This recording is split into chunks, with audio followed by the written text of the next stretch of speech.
Tuesday, October 24th, 2017, Monaco 64, home of alternative economics and contrarian views. And I'd also like to think this is the home of facts and exposing, the truth, bringing out the truth, shining a light on the truth. And that's why I want to talk today about the JFK assassination and the JFK files that are expected to be released on Thursday, October 26th. And why October 26, 2017? Well, because U.S. Congress passed an act in 1992, which was signed by President George Herbert Walker Bush. And it said that these 3,100 JFK files had to be released by October 26, 2017. So it gave, unless the sitting president decided that it was too important and too controversial, or that it was in the national interest or in the interest of national security not to issue it. But as we know, Donald Trump a few days ago tweeted that barring any new information from the CIA director, I think, that he will allow the files to be released. They should be released on Thursday or maybe Friday, I'm not sure. There has, of course, been a lot of controversy and theories about, who killed JFK. There's loads of, different scenarios. Of course, there's the official narrative, which is the Warren Commission, which was set up in Congress and chaired by Chief Justice Warren. And they came out with the official report that it was Lee Harvey Oswald, the lone gunman that shot him from the book depository building. But I don't think you need to get these new files that are going to come out. I don't think they're going to change people's mind. I think a lot of people realize that it was more than just Lee Harvey Oswald. And this is what I want to talk about. I don't want to speculate on who exactly did it and how they did it, but on some of the background information. And before I go into it, I'd just like to talk about the term conspiracy theory or theorists, which is probably, what we're considered on the alternative media. But now they've also coined a new term called fake news, basically to discredit people who bring out the truth and the facts. And we're supposed to believe now that the mainstream media is where the truth is. So there's an article here from Zero Hedge from February 2015, and it says, in 1967, the CIA created the label conspiracy theorists to attack anyone who challenges the official narrative. And that was in relationship to the Warren Commission, because there's a lot of questions in relation to that.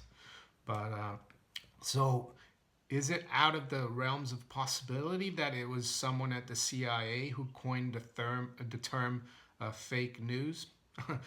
I wouldn't be surprised. And it's part of their psychological operations, to discredit people, to disinform people, and that's what it is. Before I go further, I'd just like to point to the members of the Warren Commission. Of course, Chief Justice Warren. The other two that come to my attention are Gerald Ford and Alan Welsh Dulles. Gerald Ford, of course, became president once President Nixon resigned because of Watergate. So Gerald Ford there became president. Alan Dulles, he was actually fired from the CIA in the end of 1961. Guess by whom? By President JFK.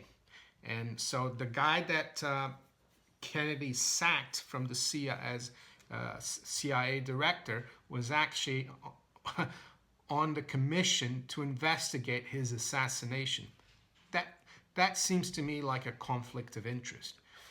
But very few people talk about Allen Dulles. So that let's dig deeper into Allen Dulles. So it says here on Wikipedia, Allen Welsh Dulles was an American diplomat and lawyer, and who became the first civilian but third director of the CIA and its longest-serving director to date. So he'd been there for quite a while when Kennedy fired him.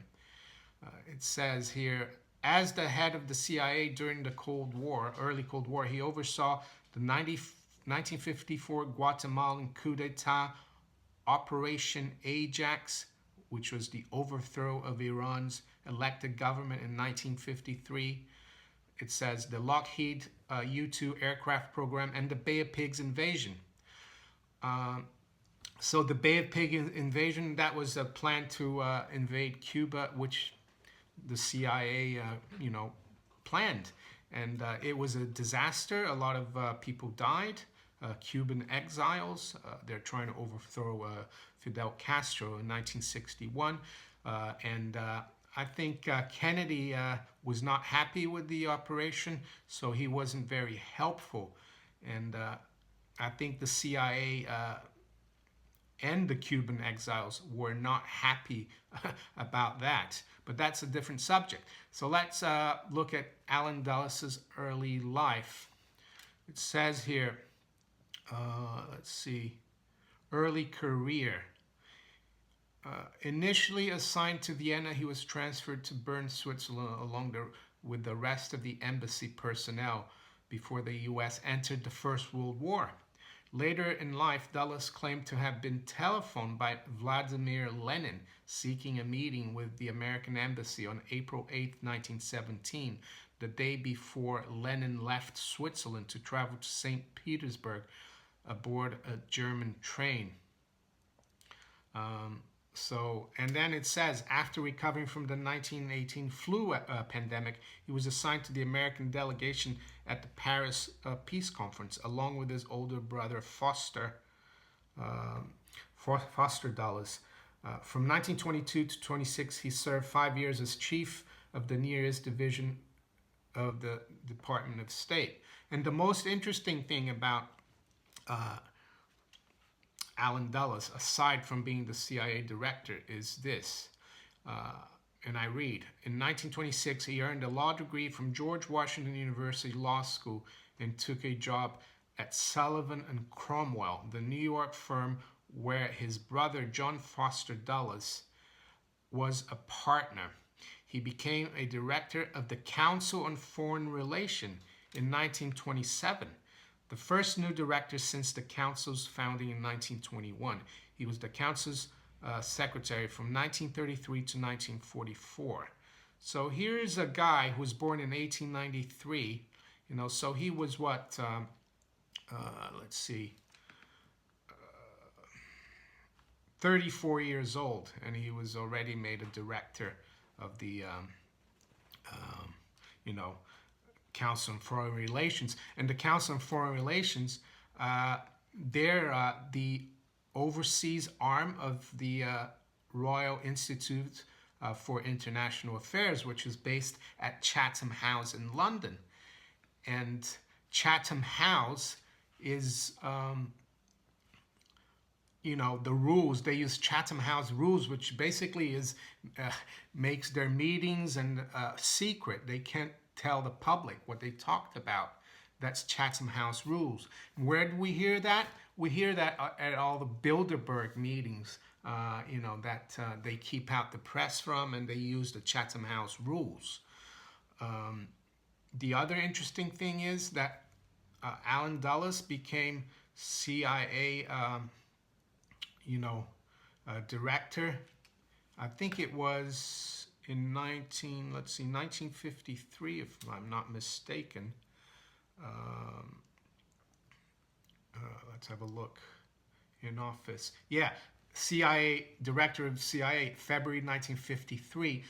And I think the Bilderberg meeting, the first meeting, was in 1954. So that's really interesting. And the other interesting thing that came to mind is this firm, Sullivan and Cromwell. when he went to work there, and then joined, became a director of the CFR. And then I wanted to look at Sullivan and Cromwell. What is it? What kind of law firm? It says Sullivan and Cromwell is an international law firm headquartered in New York City, founded in 1879 by Algernon Sidney Sullivan and William Nelson Cromwell. And the most interesting thing about this firm is this: Sullivan and Cromwell's relationship with leading companies go back to its earliest days. The firm advised John Pierpont Morgan, J.P. Morgan, with the creation of Edison General Electric, 1882, and later guided key players in the formation of U.S. Steel, Carnegie. The firm was an innovator in corporate organization. Cromwell developed the concept of a holding company, persuading New Jersey to include it in its state law and enabling companies incorporating there to avoid antitrust laws. So basically, holding companies, just a way to hide ownership. That's what they did. And they advised J.P. Morgan, still around, General Electric. So here's the and I don't know who else they advised, but they must have advised the CIA.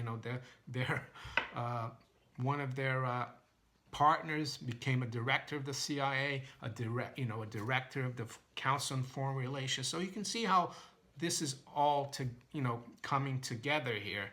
And another interesting thing they talk about is their international practice. In 1928, offices were opened in Buenos Aires and Berlin, although the latter closed after the rise of the Nazi regime. In 1935, Allen Dulles, then a partner in the firm and later director of the CIA, visited Germany and returned somewhat disturbed by the direction of the regime.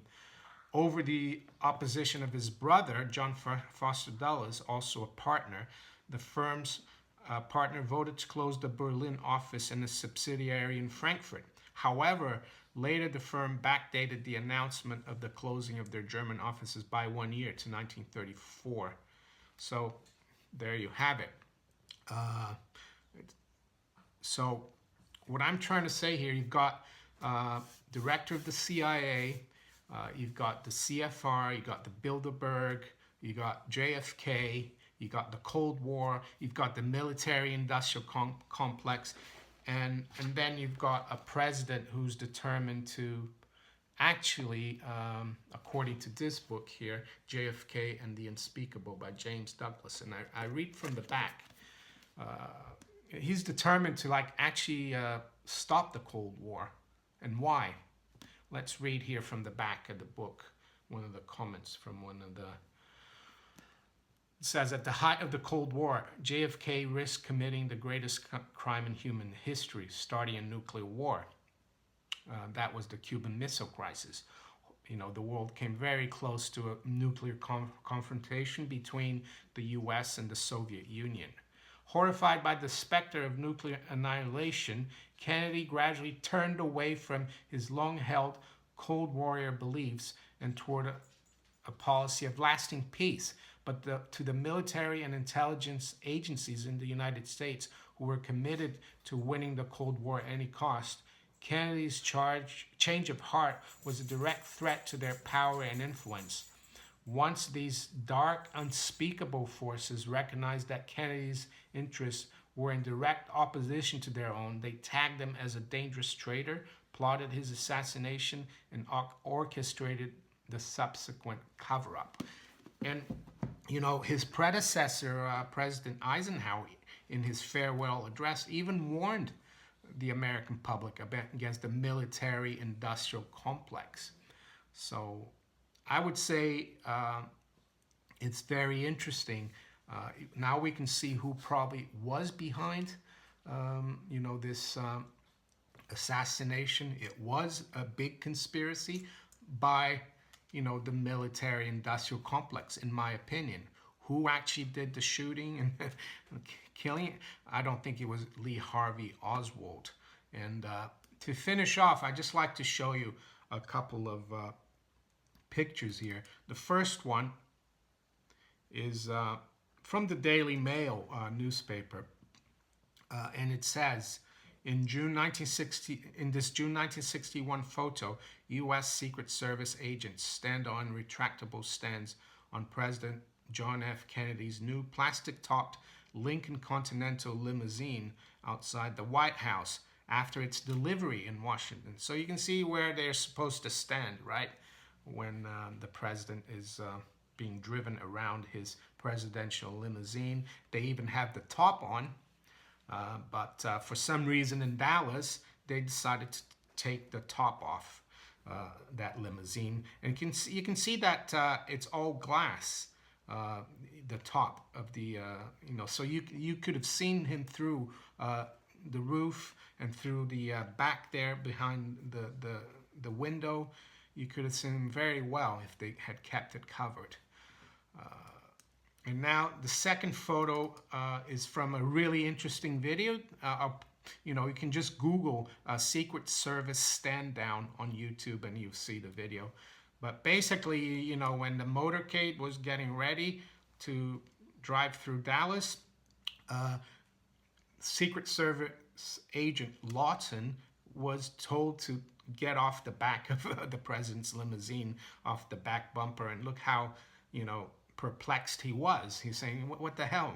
Why are we going to stand down? And you can see they took the top off the car as well. I don't think it was because it was hot. I'm not sure about the weather in Dallas in the end of November. Probably not boiling hot. I know, Texas is far south, but it was probably a nice temperature. Did they really need to take the top down?